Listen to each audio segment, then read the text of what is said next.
So yeah, welcome everybody to the Black Best Money podcast. I'm your man Deshaun Wolf Williams. Today we got a living legend out here in these hip hop streets, in the entrepreneur world, business management, business development. This is the CEO of HipHop Motivation, the hip hop motivator himself. Also the co-author with Dame Dash, with the legend Dame Dash, for the book Vultures. Man, from what I understand, correct me if I'm wrong, upcoming Vultures 2, is that still in the process? Yeah, right. It's in the process. It's in the works. Definitely. Okay. All right. As well as my barber handstand, which is a dope concept too with that. Right. Producer to the movie, right. Secret to Ballin. Right. What you also had? Let me think. Think and Ball Out was the first project.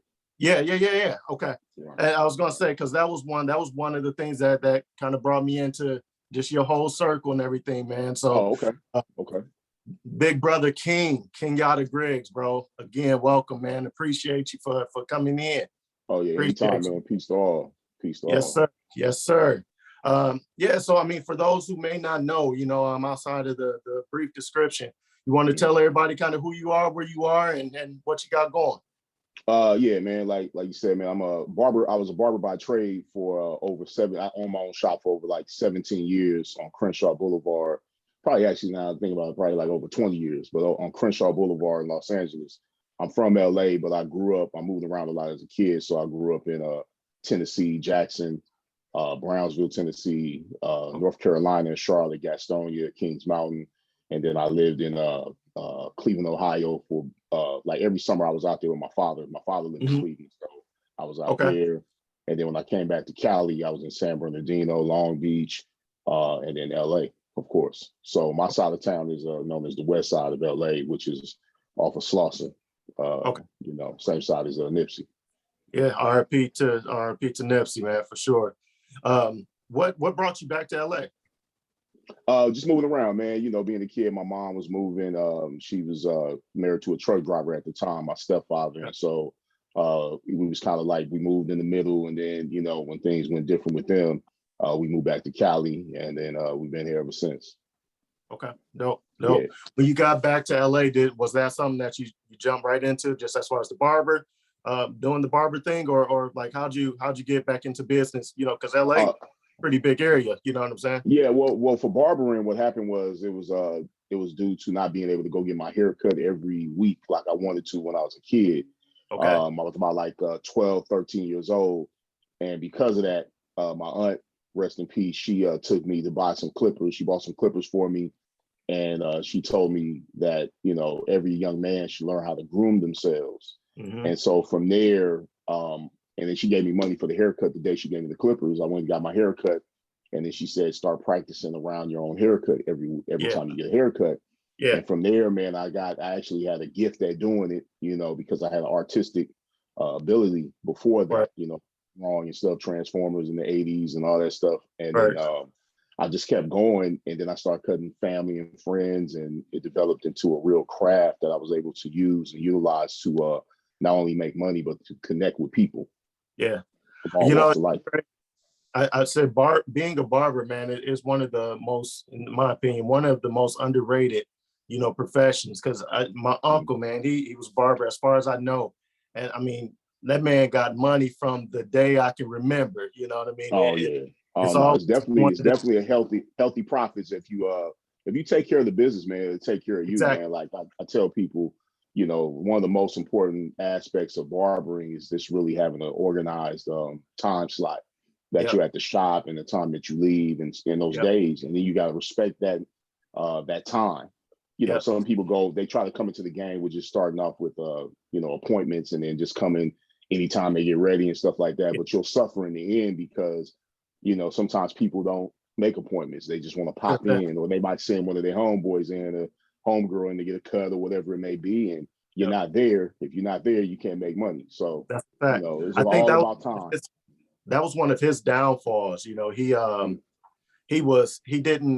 control the scheduling aspect of it. You know what I'm saying? So he would be there. If somebody wanted to cut, he was gonna get that money. So it'd be 9 o'clock at night. He cutting people.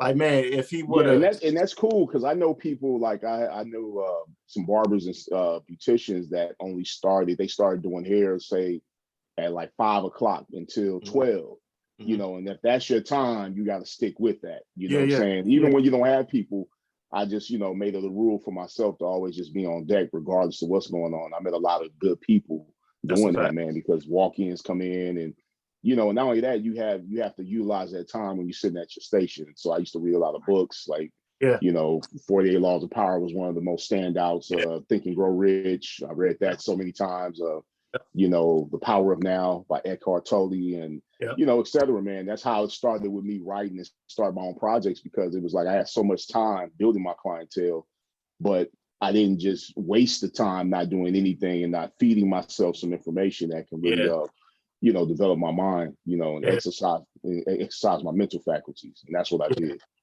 Built that foundation to expand and do Absolutely. what you're doing now. Exactly. Absolutely. Quick question for you. Side note, with you being, kind of with you being in LA and, in the Mhm. Slauson area, did you have any interactions and things of that nature? I know you did with Nip, but like, did Right. you have a lot of interactions with y'all being in the same area? Like, how Well, was it? Nip is a lot younger than me, Okay. so him and his brother Black Sam, they my aunt had a daycare, the same aunt Okay. that bought me the Clippers. Uh-huh. And she had a daycare, so she was watching them when they were way young. I didn't know who they were Crazy. then, of course, Yeah. but they grew up a couple blocks up from us on Bryanhurst. Okay. My block where I grew up was Hillcrest and 57. You know what I'm Okay. saying? And so, which is like a block over from Slauson, Okay. and it was probably like 3 blocks up from the store from where he eventually got his own store. But I Yeah. knew him, and then again we ran back into each other after my aunt was watching them or whatever. Yeah. When he was in high school, right before he quit high school. And so Okay. he would come to the shop, get a cut. A lot of the times when he had that little curly afro, Word. I was Word. one line and shaping that up. And at the time, he didn't even have his rap name. And then one day he came in the shop and told us what his rap name was. We damn near laughed him out the shop. Word. But the interesting thing about him is that he stayed serious. While we were Yeah. laughing and clowning the name, he was like kind of just rubbing his chin like, Yeah. with no smile, no regret of the name. He didn't feel phased at all because of the name of, because of his name. Because we were like Nipsey Hussle, like Nipsey Yeah. Russell, you know what I'm Word. saying? We Word. was clowning. So, and then I knew then when he was focused on that level to where he Yeah. was unshakable and unmovable as far as his journey and his goals, I knew he had something. Out of I here. Yeah. definitely always felt like he had like an inner glow about himself to where I Yeah. knew that eventually he was going to accomplish the goal that he set out to accomplish. Because I'm similar to that, not really Yeah. caring so much of what people think is one of the aspects of achievement. Yeah. You can't put yourself in alignment with putting yourself in other people's business. Your podcast and what you're doing is just as relevant as me and Dame sitting on the cameras. Yeah. Everybody has a lane. That's And a fact. you build your lane through building your fan base, even if it's 2 people watching. That's a fact. Those 2 people can turn into 10 people. And so I That's a learned it, fact. but that's a concept that I learned beforehand just from being in the hair game. Yeah. Because for me, because I didn't really solidly grow up and go to school in LA, because I was all over California when I came back, I had to build my clientele brick by brick from the Mm-hmm. ground up. And Mm-hmm. so from doing that and seeing myself go from zero, there was days I didn't cut any hair. The first day I worked on Crenshaw, which was the same shop I eventually got, Mm-hmm. I called my family members, from my mother to my cousins, to come pick me up, like nothing's Yeah. going on. That I only had been there an hour. And mom's, being thorough how she was like, listen, you're going to have to sit still, because at the end of the day, who knows that you're a barber sitting in the shop? You got to go out and pass your cards out, go talk to people. Yeah. And Yeah. that's in connection to anything else, man. It's just about doing it, grinding, That's a one fact. brick at a time. You want to build something that's one stone at a time, man. You have to do it like that. And Yeah. it's a beautiful time we live in, because so much information Yeah. that others can share on their journey, because everybody's journey is really similar. It's like success leaves clues, and that's what happened when I did The Secret to Ballin. It's everybody's journey is really the same. Snoop's the same as a preacher. It's Yeah. like you Yeah. have to start. If you don't Yeah. start, you're not going to accomplish that thing that you set out to do. That's a fact, bro. And you preaching to me right now, because I've had those thoughts of, everybody, I think when they first start out, you know what I mean? You get to that point of, man, I don't have the followers. Then you find yourself trying to mimic what you see other people doing, right, right. and then which you end up is trying to be a clone. disastrous. Right, it's Exactly. disastrous, and then not only that, it takes away from your own unique abilities. You That's know a what I'm fact. saying? Because That's a fact. because Noriega is doing Drink Champs. Yeah. And it's funny because me and Dame, I was talking to Dame the other day about this. We have Nori on tape before Drink Champs blew up. Yeah. And he was telling me and Dame on video, because we had him on the radio show, that the reason he did Drink Champs was because he saw me and Dame sitting there doing it, doing the interviews. And this is before everybody was really doing the podcast thing. That's one of the things I was going to talk before about. you really saw people. It was a lot of times it was people recording stuff, and you would see them, maybe one person, or you would just hear their voice and you'll see a picture of them like an avatar. But what we did was we just kept the camera rolling, man, and started building. And at that time, we didn't really have anything to pattern our style after. We just kind of just was like wherever we were at, whatever house he was in, wherever he was located, he just kept it rolling. And it's like with anybody, man. And it's a blessing that you actually recognize that for yourself, because you can save yourself a lot of wasted time trying to pattern yourself or connect on the level of, oh, well, he's doing a live right now, let me not do the live and let me pull it back. No, because everybody got a lane, man. The lane is something that the Most High gave all of us. That's a fact. What happens is, if you're in other people's business and you're paying too much attention to what someone else is doing, it can pull you out of your lane into someone else's lane, and then now you're going to have to veer back around and get back in your lane and start over again. That's a fact. And it's just best to move forward and stay on your path, man. That's a fact. I using the switching lane, kind of category. I used to run track. You know what I'm saying? And that's the thing. You go into somebody else's lane, you're gonna get disqualified, you're gonna hurt yourself, hurt the next person. Just stay focused, Hurdles, you gotta focus on the hurdle in front. Exactly. What my guy on the movie said, don't focus on the hurdles, just focus over getting over. Like, you have to look at the finish line. You have to keep going. You can't racehorses, they put blinders on so they can't see, so they can stay focused. And that's the same principle with anything in life, man. That's definitely a fact. And I appreciate that. You definitely just gave me a jewel too. So, because I said that was something I was going to talk about too. I remember, you and Dane, y'all had been doing the recorded, documentation since 2016, 2015, somewhere around there. 2015, something like that. Because we did it for 6 years, like 5-6 years straight. Man. Yeah. Because I was remember looking at videos, and we still got, man, it's because we send this stuff to Fox Soul right now. We're on Fox Soul. And so I was looking at some of the hard drives, man. It's so many videos, probably like over 20 different segments that we never put up, because when you have so much footage and you already got stuff set up for the week, it's just, and you're recording like 2 and 3 times during the week. Man, there's so much footage, man. It's over 20 pieces, man. Like hours and hours of footage, man. I said, you and Dane, y'all had me ready to quit my job one day, man. I think it's one of the segments about being the boss, and it not being security in it. Because I was thinking about that too. I'm like, man, we had, so my assistant at the time I was managing the bank, and my assistant manager had passed away. Okay. And she hadn't been dead, bro. She hadn't been dead a week before they started sending me resumes to fill her position. And I'm like, man, like it's crazy in the corporate world. You can be gone today, but they have to do it. They got to do it. They have to do it, man. Things have to continue rolling, man. Exactly. But the whole thing, when you probably looked at her life or whoever that was, you were looking like, damn, did she really do all the things she really truly wanted to do? Did she even step out? And that was the thing. 30 years with that company. You know what I'm saying?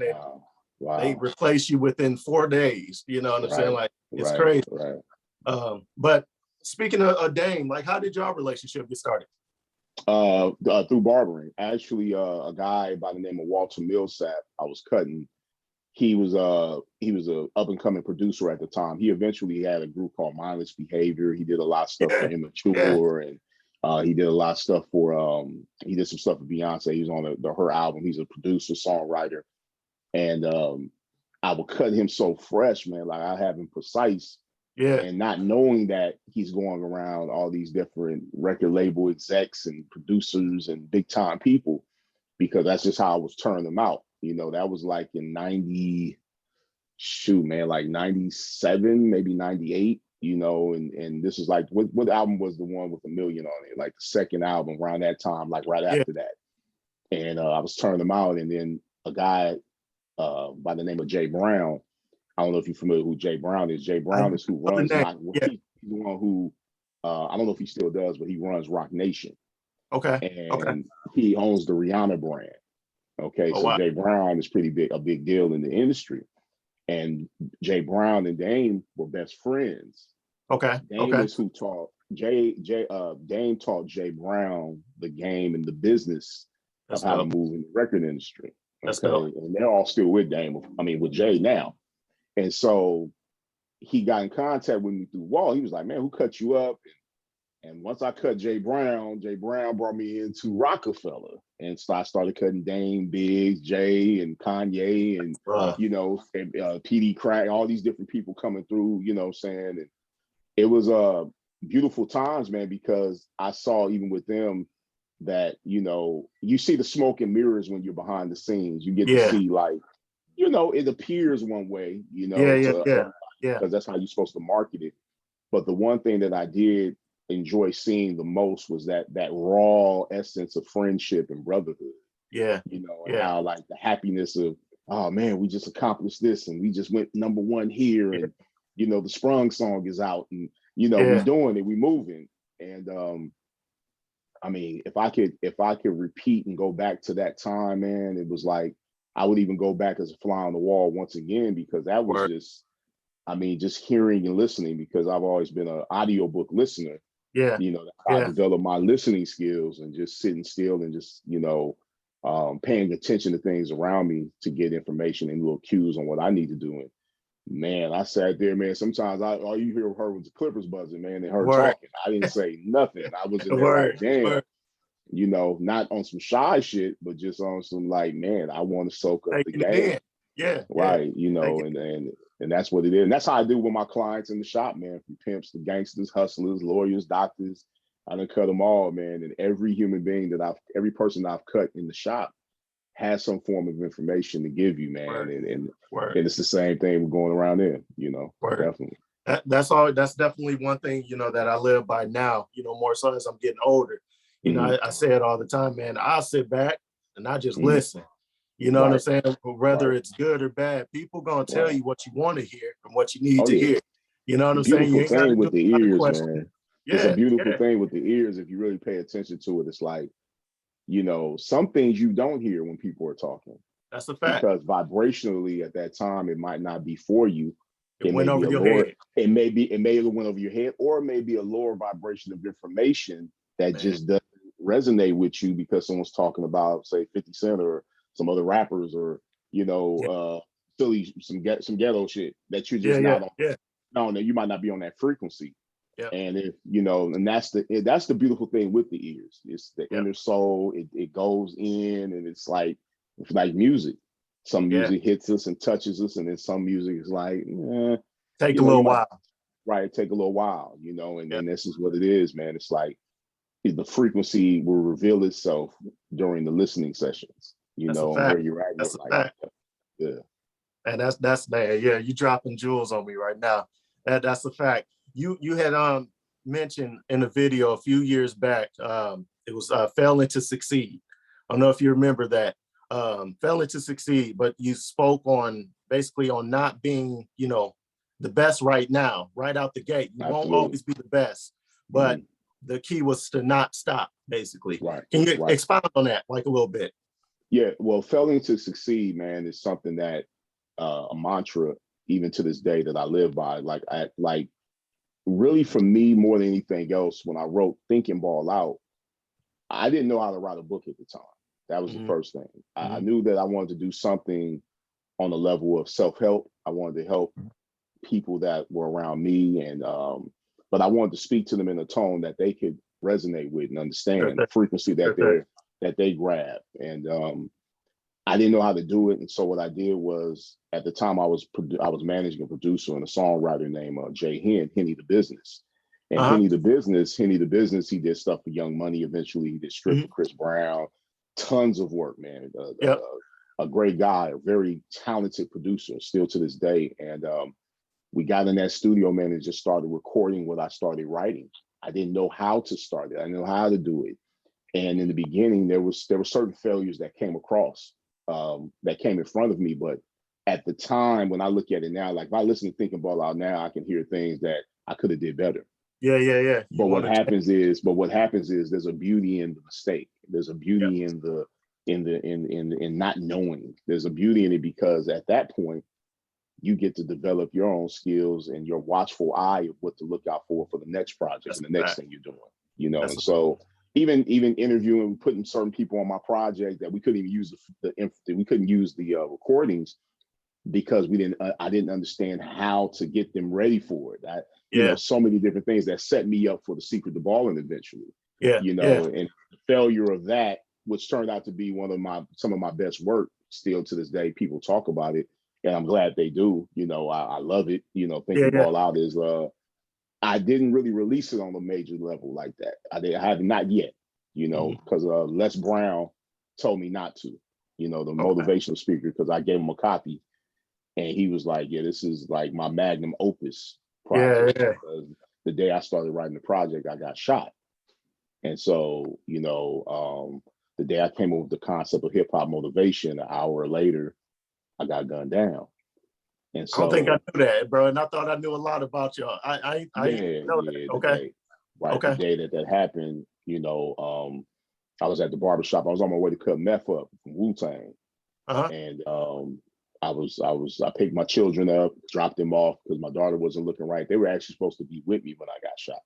Wow. But I had dropped my daughter off because she just was looking bad. And so because she was looking so bad, and I'm a vain person with my children, I like my children to look right. I'd rather look bad than them looking bad, especially my little girl. And I couldn't take her. I was like, yeah, you gotta go to the house. I'm gonna have to come back and get you. Got into it with my children's mother, you know what I'm saying? Because I'm dropping them right back off. They're supposed to be with me on a Friday. She gave me a bar or two, and I tried to give her one. She hung up in my face. But it was again that word frequency and how things are supposed to happen. They weren't supposed to be when that happened. And so I went, and then the crazy part is I went to get my computer from where I was staying at the time, by Staples Center downtown. And because Meth asked me to hook his iPod up. If I wouldn't have did that, who knows what would have happened. Right.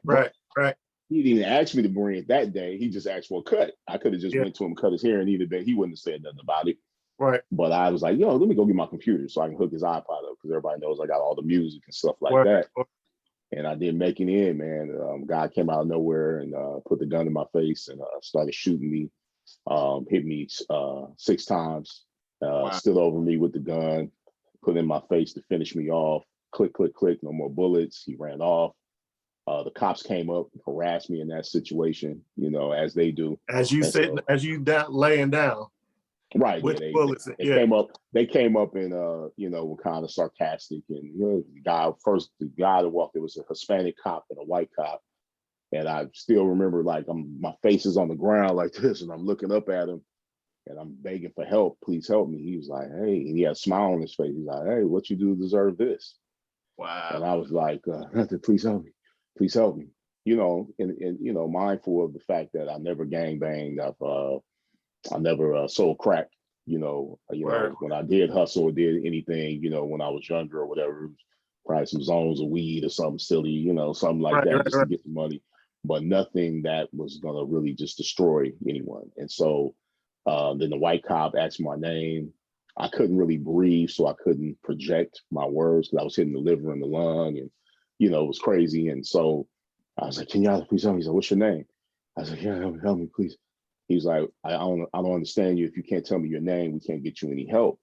Wow. But someone in the building where I was at already had called. And so in the background, I heard the ambulance, and they came, picked me up, man, and went to the hospital. Even in the ambulance, the ambulance workers, there was no Black people in that ambulance that day. they were not really caring if whatever happened. I had to literally hold myself up on the gurney as they're busting corners.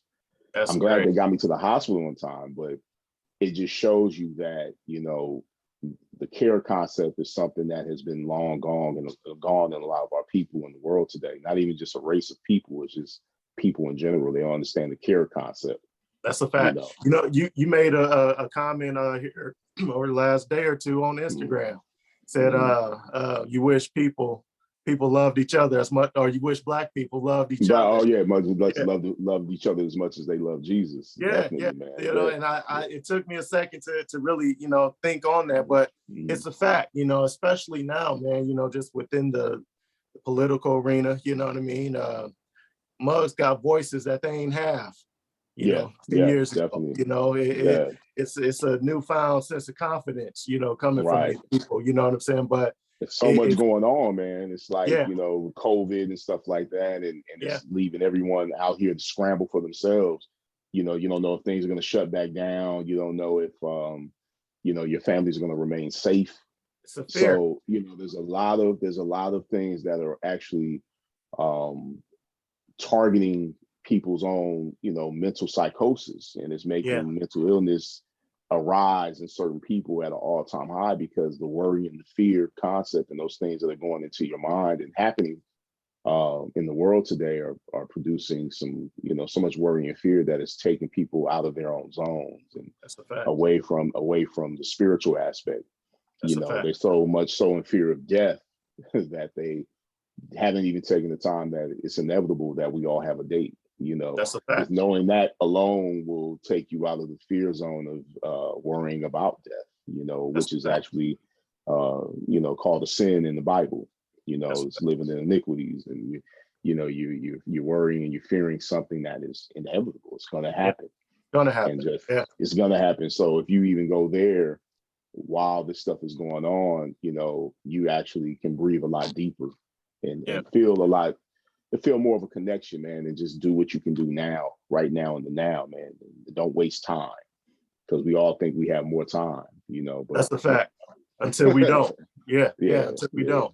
You know, it's almost like, man, it's almost like both you and Dane, you know, in the sense that y'all could see, you know, situations like today, like we're in. You know, it's almost like you guys were preparing the culture, you know, I'm saying, no pun intended, right? But y'all were preparing the culture for moments like this. You know, it's going to be a time where you got that boss now, you got that position now, you know, you're a senior executive for whatever company. You seen that that one, the mortgage CEO dude that fired 100-something people over Zoom. You know what I'm saying? Just because of shit that he didn't want to pay out no more. You know what I'm saying? But you guys were ahead of your time in the sense of the you know, the creating of the, you know, of the video and the footage and things of that nature, but you know, being your own boss, being okay with being uncomfortable, right? You know, making it known like you ain't gonna be able to ball out every day, because you're gonna have to put that money back into the streets to continue to grow, to continue to move forward. Like, how are you feeling now, seeing us kind of in this area, you know what I'm saying, in this space that we're in right now? Like, how are you seeing it? Are you seeing, you know, did you see growth in your business? Are you seeing growth, or is it like, what's it doing for you guys right now? Oh, absolutely, man. Definitely growth in business. What happened was, at the time, you know, no lie, like Dane would tell me, like, we just keep recording. And, you know, it wasn't like there was no money coming in from what we were doing. There was no form of like, you know, at the time, we didn't even understand monetization with YouTube. And so we had been up on YouTube and we had millions of views and we weren't even monetizing it. And the sad part about with the YouTube thing is that you can't go back and monetize something that's already been done, and which is weird to me, but that's crazy. You know, maybe they'll change that. Because there's a lot of money that was left on the table. And but at the time, it was just a concept, man. It was like, you know, I appreciate it. And back to what you were saying, I appreciate everyone, you know, really, you know, feeling what we were doing at the time. And I look at it like just Dame and I were just used by the Most High to really put forth this information, you know, because, you know, in order to get to the people the Most High uses each of us as vessels, Absolutely. vessels and temples to bring forth what needs to be heard or seen or said. You know, it just goes back to frequency and vibration, the law of vibration. When you talk about frequency, it's like, you know, you might be feeling a certain way about how you look until you walk down the street and you see someone that may have been a fire victim, or someone that may be deformed, or you're complaining about your feet and then you're seeing someone in a wheelchair, you know, or your shoes. And so these are the things that, you know, go on around us. And that's pretty much like the concept I live by. Like, I kind of feel like everything is based on frequency.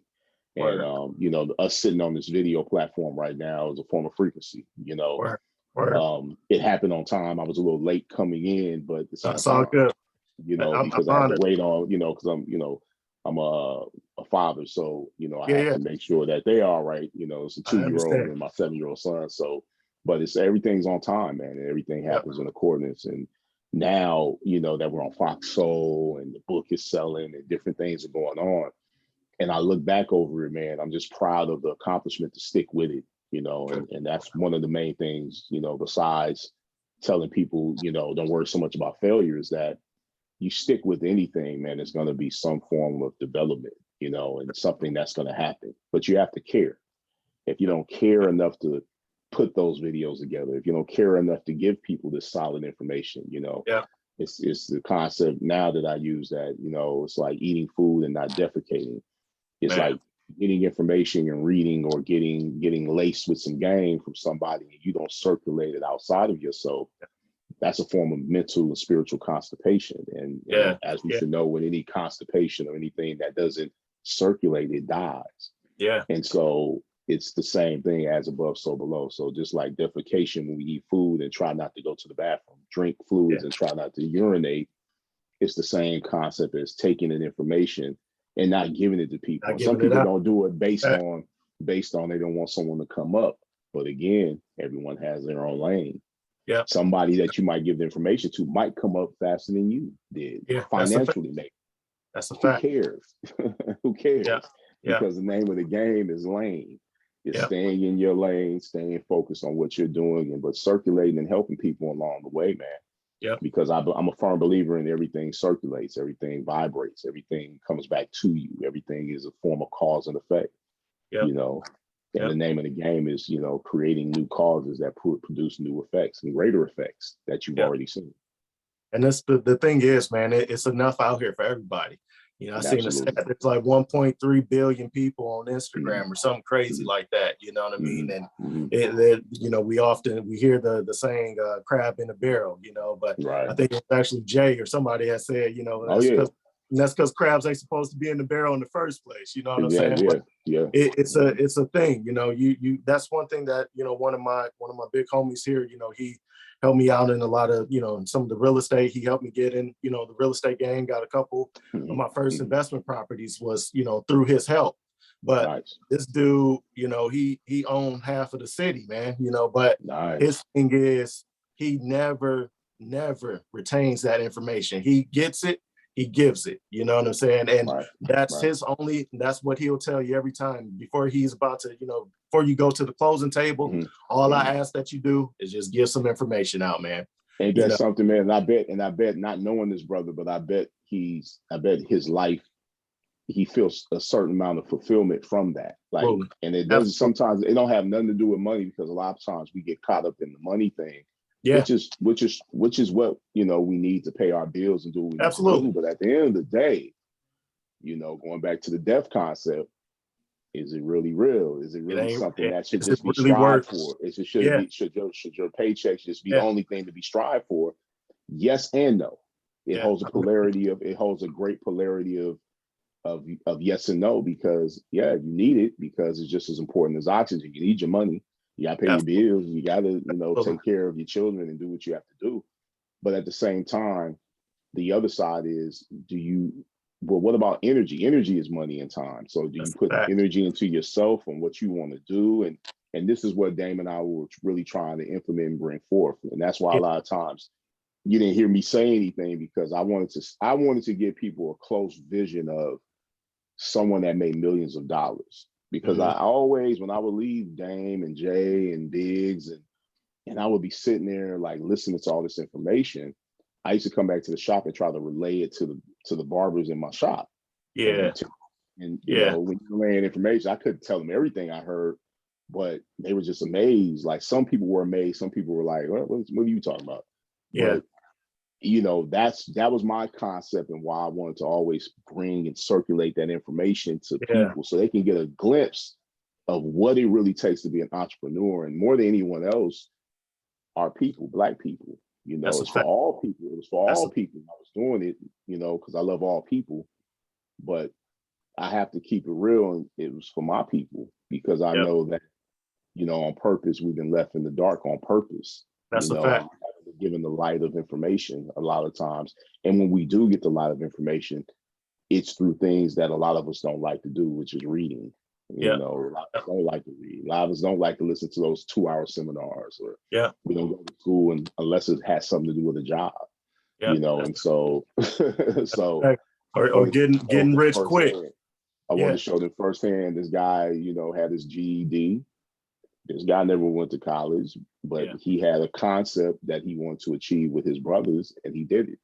Regardless of how it turned out, Jay can't talk about him, and he can't talk about Jay. You know, I mean, you know, they might say something here and there about each other, be feeling some kind of way, but it's one thing I really respected was Jay acknowledging, you know what I mean? That that was the Hall of Fame or something like that. Yeah, I'm talking about the thing with the Rock and Roll Hall of Fame. Yeah. And it's funny because I heard other people saying like, oh, he didn't do enough. I mean, you damned if you do, you damned if you don't. That's a fact. I mean, that's a fact. He don't have to do enough. He's in the position he's in, connected to those brothers, Biggs and Dame. That's a fact. Dame is in the position he's in, connected to those brothers, Jay and Biggs. I mean, so it's a circulatory process that, you know, you can get caught up in all the ism schisms of it and all the it should have been, but at the end of the day, what it is. At the end of the day, like a bad relationship, a relationship that goes irie, and a lot of us know this as men, including women. Yeah. Things don't happen to you, they happen for you. That's a fact. See, a lot of times you be sitting around and you trying to make something work, but it's not meant to be worked out because the Heavenly Father, Allah, or the Most High, whatever you call it, Jehovah, yourself, whatever you call it, source energy, is trying to realign you or put you in alignment with something that you really have in your heart and what's really you know, is bringing you forth.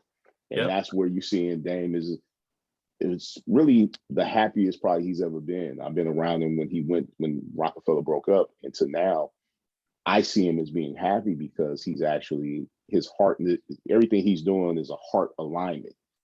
How he feels in his heart and things are happening. He has a child, his new son, and he has a lady that loves him. You know, he has a lady that actually likes him. You know, she chose him, you know, and you know, he's around the people he wants to be around. You don't have to be around people that he don't really like. You know, he can cut them off and get rid of them if he wants to. And so that's why, you know, it's very important that we, you know, we stay focused on the balance of life, man. And, you know, because everything holds polarity. And so it's not so much about just being one-sided. And, you know, if someone wants to work a job, you know, I have no criticism towards that. Someone wants to try to go independent, I have no criticism towards that. I just say to you, do all you can to educate yourself, do a lot of research, and start at the fundamentals, man. You know, don't jump off into something until you do enough research, you know, and as you're doing research, jump into it. You know, a lot of times research is the education process is the doing. Just like I said with Think and Ball Out, the doing was the education. Because I didn't know that you need a graphic designer to do a book. I didn't know you needed to edit a certain type of editor to do one thing, and then you need another type of editor to kind of bring it around, and you know, with the periods and the this and that, you know, it's tricky. It's you know, some things that you know people don't even understand that goes into writing a book, and then how you distribute it. How do you market it? You know, and so I just know that, you know, I've been blessed enough to be around some great people, man. And I just ask for the Most High to continue to use me, man, and meet people like yourself. And, you know, it's going to happen because I'm in alignment, man. My heart is in the right place when I did all this stuff. You know, when you saw those videos, That's all it was. Because it wasn't no major profits, but it was like, I feel fulfilled enough right now. I feel so fulfilled that I gave people something that they needed. Yeah. That I felt like they deserved to see. It was valuable. Because I was put in a position as a barber to see behind the scenes of this stuff and see these people go through their little things. I was there when Rockefeller was over. I was there the day they found out. And I saw the facial expressions of Biggs and Dame. I didn't see Jay at that time, but I saw Dame and Biggs. Yeah. I saw that, you know, there was a lot of confusion. There was a lot of this and that, but you know, like any bad relationship, anything that happens, man, it doesn't happen to you, it happens for you. That's a fact. For everyone involved, by the way, not just on those selfish shit. For everyone involved, it happens for you. You know, and that's the way it works. That's a fact. No, man, I said, bro, you definitely, I appreciate you, man, because, you know, I was on my Kobe when I reached out to you, man. I'll shoot my shot. Oh, no. Nah, man. That's all. You. And that's a great thing, because if you wouldn't have reached out, I wouldn't have known, man. And, that's a fact. A lot of times we kind of feel like, well, this person won't give me an interview. They won't do this. Dame will give you an interview. Reach out to him. You know, and if he don't get back, it's nothing personal, because sometimes people get caught up and busy like you do, you know, and it's like, that's a fact. They might not see the DM. They might not, you know, they might have had 40 DMs that came in right before you and you got lost in the loop, you know. And it's just what it is, man. Like I told my brothers at Hip Hop Uncensored, hit him up. You know, and I hit him, but you know, I'm his homeboy. He's like, oh all right, I'll do it. You know, put the camera. Like he told me to put the camera on. You know, I'm like, all right, but it's like, and I think they got 1 or 2 interviews with him because of that. You know, it's just, what is it? I mean, you know, it's like in the streets, man. Like with macking and hollering at girls. Like some people say don't do that. There's some people that say don't do it. Because that's called, you know, because you're leading yourself down a path of rejection. And there's some men that say, wait for them to choose you. They're both right and wrong at the same time, because everything holds polarity.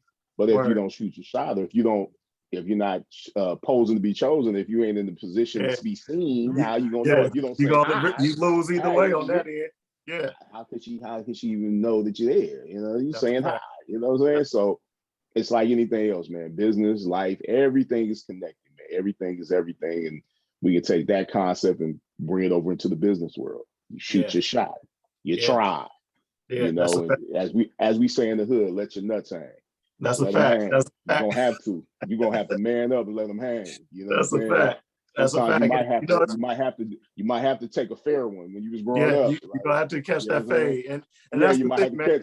Perfect timing, bro. You know, it's perfect time, because you know we're gonna do it a couple times, you know, in the past. And truth be told, full transparency, looking back at it, my setup wasn't together the way it, you know, probably needed to be, and you know, and things of that nature. So it worked out for the best, man. And again, I'm definitely honored, man. You know, and I'm a man of my word too. I said I told you I try to keep. I won't take too much of your time, but you know, I wanted to, man. Like I'm for anyone that's trying to do something, man. Like again, man, like you being a fan of the work that we already put forth and what God used us to bring forth, man. Anybody that's involved, that's seen those videos, have felt inspired. You know, it's not me. That was the Most High using me and using Dame to ignite something in certain people, man, at certain times. And it might have been the video where Redman dropped the damn cracker on the ground. You know, it might have been the video where, you know, you might have laughed at something and said, yes, I'm gonna do this concept. And it's interesting when I see people that have blown up online, man, that have been fans of the work. Like, you know, Country Wayne's barber, I would talk to him all the time. And before Country Wayne blew up, he's always like, man, he loved, you know, the videos. And then Nipsey used to say it all the time. I'm like, yeah, that's crazy. Because I never would think that certain people that are, you know, doing their own thing, I wouldn't even think they would be checking us out or watching this, you know, because they don't tell you each number. It's just a number that pops up, you know, maybe 5,000, maybe 100, maybe 50 people. Y'all definitely deserve your flowers, bro. Like you definitely deserve your flowers, because again, man, y'all were one of the first, you know what I'm saying, to do this visual content thing, you know, and speaking on the topics that's popular now, you know what I'm saying? Y'all were doing that 7 years ago now. and that, something I tell my wife, and tell my son, you mentioned mindless behavior, man. He's 6 years old, and that's one of his favorite groups. You know what I'm saying? Wow. So and that's it's crazy crazy that he would like them, and they haven't been out in years, man. Because I traveled with them from London to, we went all over the world, man, with Mindless Behavior. And that's why I said it's crazy to hear that, because it's full circle, man. But I'm a music junkie, old school to the heart, so I have him in here, but it's just one of those things where, y'all provided for me what I needed to be who I am today. You know what I mean? And man, that's, just from the business side of things, with Black Vest, man, the core of Black Vest for me is financial literacy. No diss to nobody else, but, we really are trying to give the information. We trying to, trying to help our people do things that we didn't know. As you learn it, right? As you learn it, exactly. As we're learning, we that's my give you the concept. game. Giving you the game. Know it all. Go ahead. You never know it all, man. The more you know is the more you realize you don't know when you come around to knowledge and understanding. That's a fact. Because you realize, like, hey, there's more for me to learn, man. Like all the stuff that Dame has said and all the stuff I've seen him transform and evolve into, I'm looking, and I'm proud of my brother, you know what I'm saying? Just because I've seen him evolve in certain ways that before he might not have really took the right route with things, been dealing with people, but I've seen his concept of himself change, and that's what I say to anyone. Don't count anyone out, man. Stick around, man, because everyone is a flower that's ready to bloom, man. A petal, everyone has the aspect and has the ability to bloom into a beautiful, full-blown flower, man, of greatness, man. And it's just don't count anybody out, man, because everyone has their lane, and we all fall short sometimes. Some of us, go through bouts of depression, and mental illness is a real thing. But the Regina King's son, had to see that, and met her a few times, and she's from over there in my neighborhood, where she grew up, and I remember seeing her when I was in elementary school at the bus stop when she was like in high school or something like that. I remember seeing her, and it's funny because she wasn't even famous then, but I remember always seeing her because the way she looks. She has seeing her at the bus stop, and she would get the high school kids or junior high kids would get on the bus I'm on, when they used to mix buses and stuff like that, and and then she would get dropped off in the same neighborhood as me, and it's crazy, and it's just unfortunate, man, that we give up on each other, man. We spend too much time, like it's a lot of hating, it's a lot of hatred, it's a lot of love too, but it's a lot of people that just actually alienate their own, man, and alienate themselves. And that's why I said it's enough room out here for everybody, man. It really enough for everybody, man. It's enough for everybody, man. There And shouldn't be no starving kid. Like it shouldn't be nobody out here without enough information that can fulfill them and take them to the next level and whatever it is they're doing, man. That's a fact. Information is out here, brother. You know what I'm saying? If you're in a place right now where you don't understand that concept, that's just because you're in a place of ignorance. And ignorance is in the key word in the word ignorance is the word called ignore. You're just ignoring the stuff that's available for you. That's why that word ignorance and ignore it's in the word. Wow. It just means a lack of knowledge, lack of information. Not stupid, not dumb. Those are negative words. We're talking about ignorance. You're ignoring. I'm ignorant to a lot of different things in my life still to this day. And I can admit this, and for me admitting this, the admission is for me to actually bring myself over into the light and stop ignoring things that are available for me. Sometimes shutting up and just listening to what's going on. That's it. When the time arises. Mm-hmm. With the being on the subject of just information and knowledge, right? What's the timeline looking like for Culture Vultures 2? Well, Culture Vultures 2 is Dame has publishing companies on the line. One of them was Simon and Schuster, and it was another one. Is it Penguin? I think Penguin's through Simon and Schuster, but that's going through them, and then they want to sell. They want to what do you call it? They want to put the original Culture Vulture book out as well. Out again, with new chapters and you know, unseen, you know, background stuff and a little, maybe a little documentary connected to it because we got so much footage.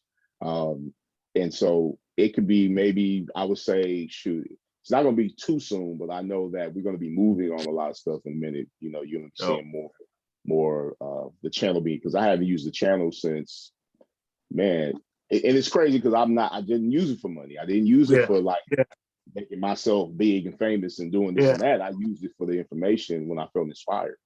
And so that's the inspiration. It's always been there, but now it's back because, you know, some of the projects I've been working on besides Culture Vultures 2 are actually coming to an end. Like I'm finishing those up, you know, and I like, you know, so it can be anytime, man. I don't know. Simon Shoots, usually what they do is they like to promote something for like 6 months because they're corporate. So before they release it. That makes sense. You know, and, you know, doing that. And they have a whole kind of campaign around it and all that stuff. So I'm just finishing it up and I'm handing it off. Once I hand it off, it's going to be, you know, it's a beautiful thing because I always wanted to, you know, go through a major publishing company for one of my books because I know they reach so many people. Word. It's deserved, bro. It's well deserved, man. Like I said, man, y'all have been, you've been putting out content. You know, I said you one of the content kings out here, man. So, you know, I definitely want to make sure, you know, we continue to give you your flowers. You know, I appreciate, man, the opportunity, bro. Again, really.